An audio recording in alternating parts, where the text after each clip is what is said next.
Embiid returned, and the Sixers took home a big win at home, hosting the Hawks on a back-to-back after dominating the Magic Sunday night. But since our last show, Sixers 4-1, winning 3 without Embiid, Maxey, and Harden. But the big thing I took away from last night's game was after the game was over, and you saw the kind of the camaraderie in the sideline. You saw Doc laughing, giggling after Thybulle's little layup at the end of the game.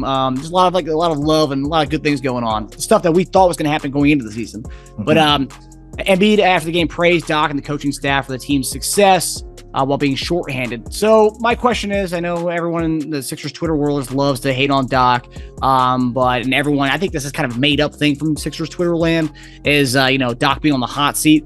Do you guys, does this kind of win streak that we've had without the Harden, without Maxey, does this kind of put the Doc being on the hot seat to bed or to rest for a little bit? I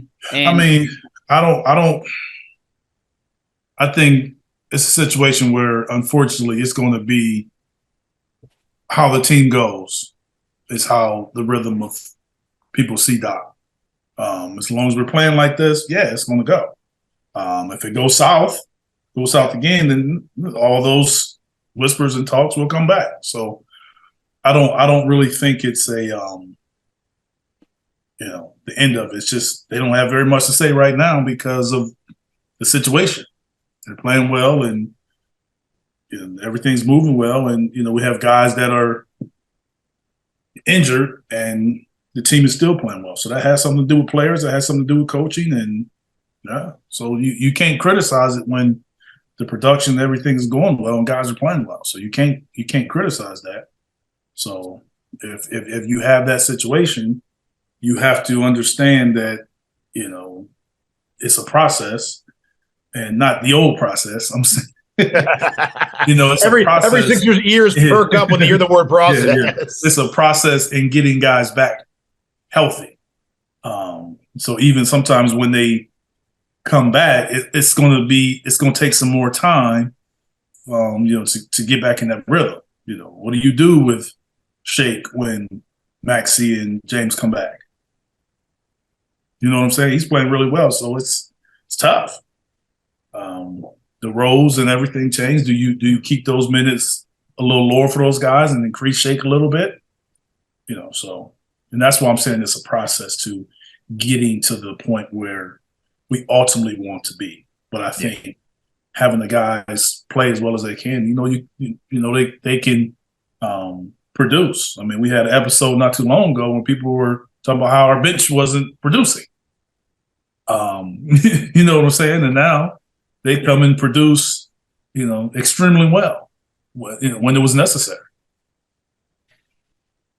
Those stats all made sense now, right? Because remember, they were top 3 in steals, blocks, and true shooting percentage, but bottom in points. So when we said that you don't not get opportunities. Yeah. Now they have it. Yeah. But usually when you see that the opportunities increase to such volumes, you usually see the true shooting come down a bit, and all the percentages come down a bit with more. But that's a crazy thing. They have, and they've been so efficient. It's insane. Yeah.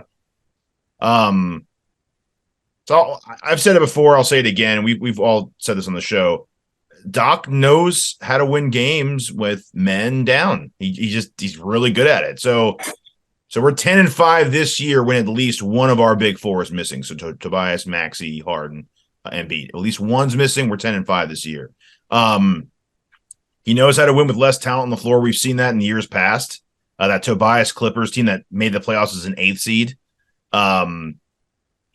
It doesn't mean so. It's interesting too because people always assume, and you can speak to this, Eric, that when you have more talent and star power, oh God, what do you even have a coach for? It's easier.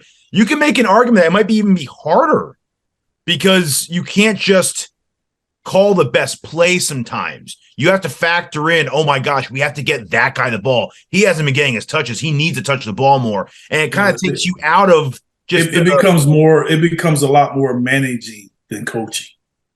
Yeah. Managing egos, managing personalities.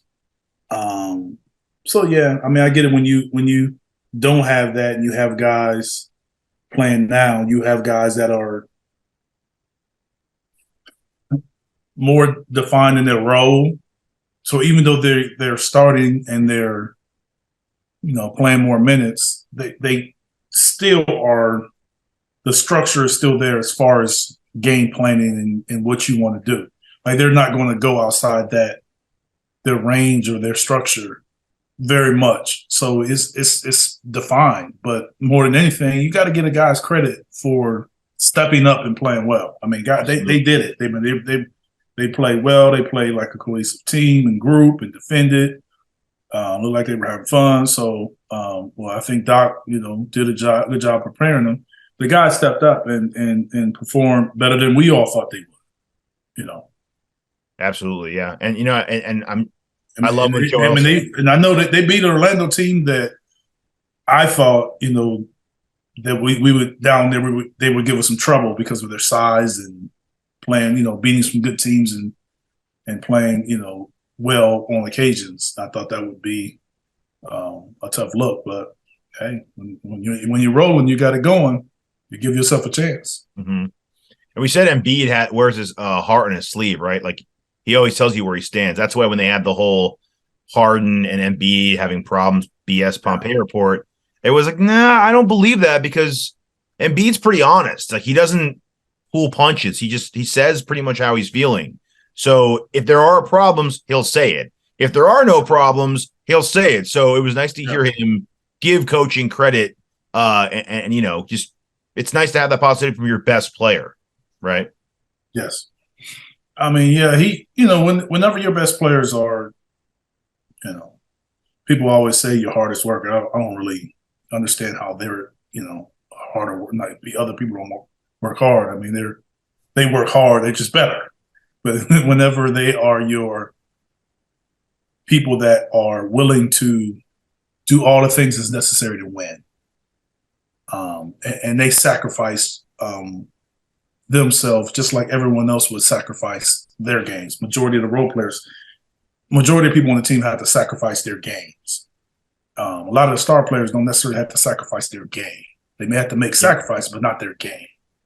But whenever someone is willing and able to make any kind of sacrifices to help others, it definitely helps. And that may be just talking up after a game, talking and calming things down. It doesn't necessarily always have to be what he does on the court.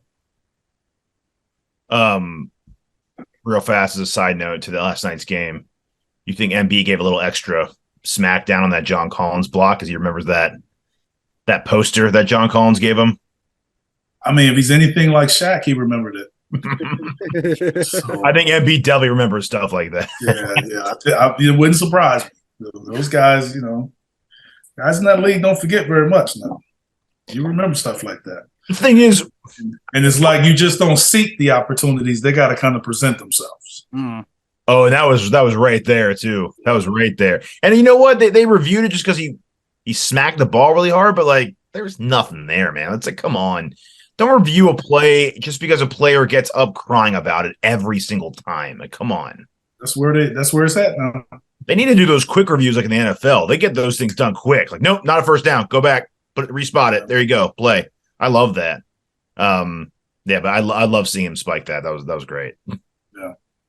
Yeah, and then after the game, because I think a lot of people just think that those guys, when you see that kind of stuff happen during games, there is like bad blood there. I mean, they tapped each other up after the game and hugged and like talked after the game and stuff. Trae Young was the one who actually ended up leaving right away. No, I didn't see him dap up anybody. But he took off. He ran out of there. I mean, I don't criticize a guy for walking off and not shaking hands. Like, I don't know if you guys I've told you that. Like, you're so loser, Eric. Hands at the game stuff is overrated to me.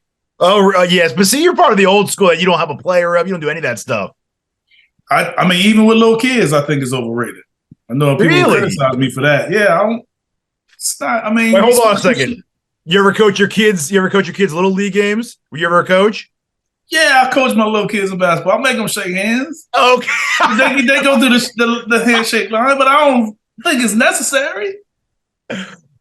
So I really don't. Yeah, that's fine. You knew exactly where I was going with that. You don't I think sportsmanship is sport. No, yeah, I don't have them not do it. I just don't think it's necessary. I think sportsmanship is when you playing the game. Eric's like, I guess you're mad and you got the limp arm and you doing like this and you slapping people's hands and you mad. Like sportsmanship is displayed during the game. Yeah. Snow's giving Juwan Howard handshakes over there. I'm just saying. Majority of the incidents that happen in sports is during the handshake line. That's true. Or in the tunnel. No. Maybe with the little kids, I give you a pass.